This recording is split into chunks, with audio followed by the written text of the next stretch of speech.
படையாக அமெரிக்காவை வலம் வருவோம். கடல் மேல் சிவப்பு கம்பளம் விரித்து ஐரோப்பாவில் குடிபுகுவோம். நம் காதலை கவி பாடவே செல்லியின் வைரனின் கல்லறை தோக்கத்தை கலைத்திடுவோம்.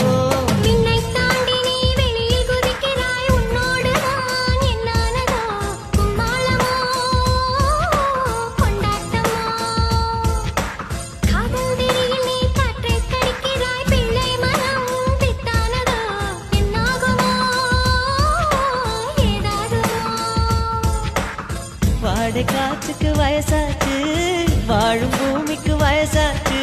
கொடியுகம் போனால் என்ன, காதலுக்கு எப்போதும் வயசாகாது.